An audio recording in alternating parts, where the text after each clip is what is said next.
नमस्कार। आज हम एक ऐसे शहर की बात करने वाले हैं जिसकी कहानी मिथक और इतिहास के बीच की लकीर को मिटा देती है। सोचिए, एक ऐसा शहर जो कभी सोने चांदी से बना था और फिर अचानक समंदर में गायब हो गया। तो सवाल ये है, क्या हो अगर कोई 5000 साल पुरानी कहानी, जिसे हम सिर्फ एक मिथक, एक कल्पना मानते आए हैं, वो असल में इतिहास का हिस्सा हो। आज हम इसी सवाल का जवाब ढूंढने निकलेंगे। ये एक ऐसा सफर होगा जो हमें पौराणिक कथाओं से लेकर सीधे मॉडर्न साइंस की दुनिया में ले जाएगा। और ये कोई छोटा मोटा शहर नहीं था, हम बात कर रहे हैं एक महानगर की। ग्रंथों की माने तो इसमें 9 लाख, जी हाँ 9 लाख से भी ज्यादा महल थे, क्रिस्टल, चांदी और सोने से बने हुए। मतलब एक ऐसी वेल प्लान्ड सिटी जिसके आगे आज के मॉडर्न शहर भी शायद शर्मा जाएं।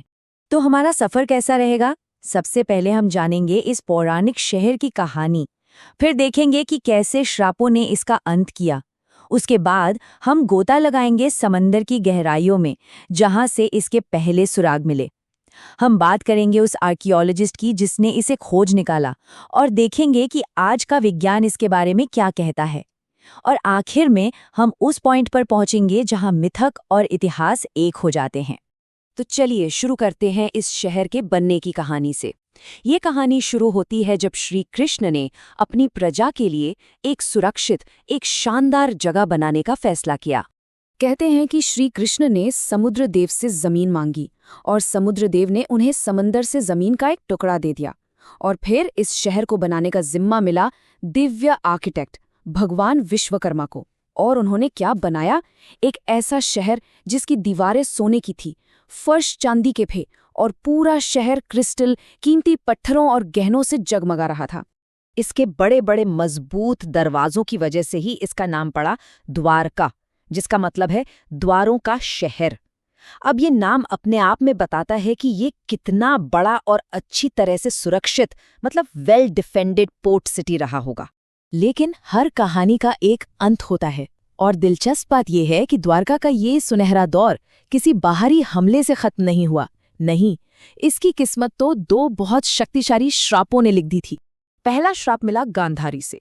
महाभारत युद्ध के बाद जब उन्होंने अपने 100 के 100 बेटे खो दिए, तो उन्होंने गुस्से में कृष्ण को श्राप दिया कि जैसे उनका वंश खत्म हुआ, वैसे ही यदुवंश भी आपस में लड़कर खत्म हो जाएगा। और दूसरा श्राप वो कृष्ण के बेटे सांब को ऋषियों का मजाक उड़ाने पर मिला। ऋषियों ने भविष्यवाणी की कि सांब एक ऐसे लोहे के मूसल को जन्म देगा जो पूरे वंश को मिटा देगा। और हुआ भी बिल्कुल वैसा ही।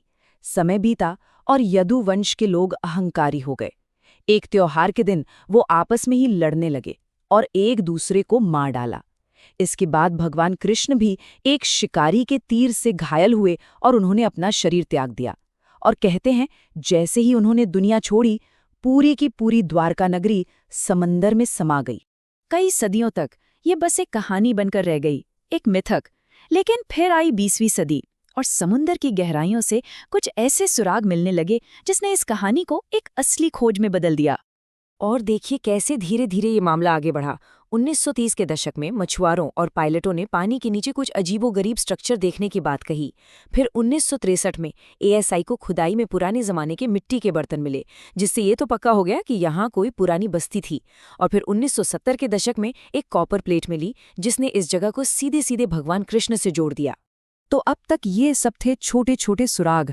अब कहानी में एंट्री होती है उस इंसान की जिसने इन सुरागों को एक बड़ी वैज्ञानिक खोज में बदल दिया।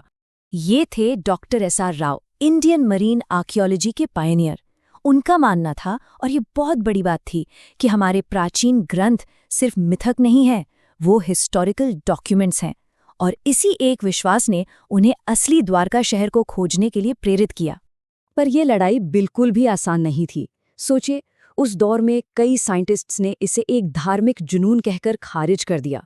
उनके पास आज की तरह एडवांस सोनार टेक्नोलॉजी नहीं थी। गोताखोरों को हाथ से ही खोज करनी पड़ती थी। और फंडिंग इतनी कम थी कि पहला अभियान सिर्फ 800 रुपये के बजट से शुरू हुआ था। सिर्फ 800 रुपये। याद है, महाभारत में कहा गया था कि द्वारका शक्तिशाली द्वारों का शहर था। अब देखिए कैसे हजारों साल पुराना ये टेक्स्ट एक असल खोज से जाकर मिलता है। और फिर वो पल आया, डॉक्टर राव की टीम को समंदर के नीचे एक विशाल 560 मीटर लंबी तराशे हुए पत्थरों की दीवार मिली, एक किले की दीवार, बिल्कुल वैसी ही जैसा जिक्र महाभारत में था। ये वो पल था जब पहली बार एक प्राचीन ग्रंथ और एक आर्कियोलॉजिकल खोज आमने सामने आकर खड़े हो गए थे। डॉक्टर राव ने तो नींव रख दी थी। उनके काम के बाद 21वीं सदी में ये खोज एक नए हाईटेक युग में एंटर कर गई। तो अब आज की टेक्नोलॉजी कैसे काम करती है? सबसे पहले एडवांस्ड सोनार से समंदर के नीचे का पूरा डिजिटल मैप बनाया जाता है। फिर उस मैप में उन जगहों को मार्क किया जाता है जो इंसानों की बनाई हुई ज्योमेट्रिकल शेप्स जैसी लगती हैं। इसके बाद वहां से बहुत सावधानी से आर्टिफैक्ट्स यानी कलाकृतियों को निकाला जाता है और आखिर में कार्बन 14 और दूसरी डेटिंग टेक्निक से उनकी उम्र पता की जाती है।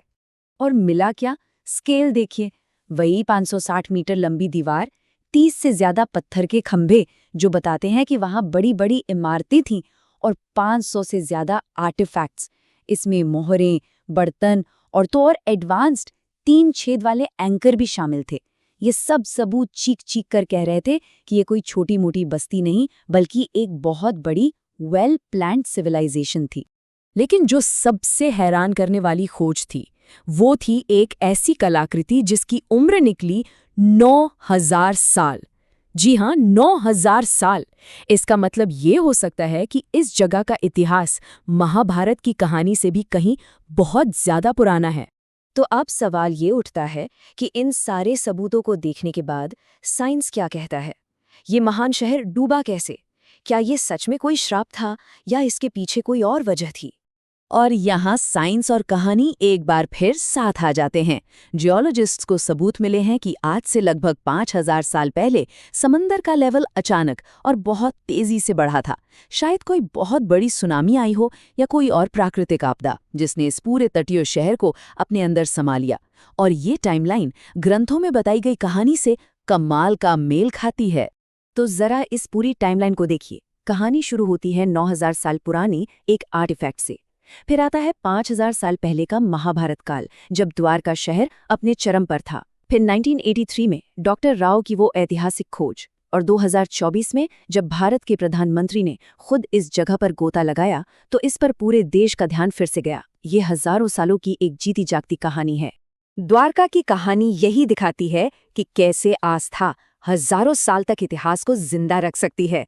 और ये एक बड़ा सवाल भी खड़ा करती है, हमारी ऐसी और कितनी पौराणिक कथाएं हैं जो सिर्फ कहानियां नहीं, बल्कि वो सच हैं जिन्हें हम बस अभी तक साबित नहीं कर पाए हैं। जय द्वारकाधीश।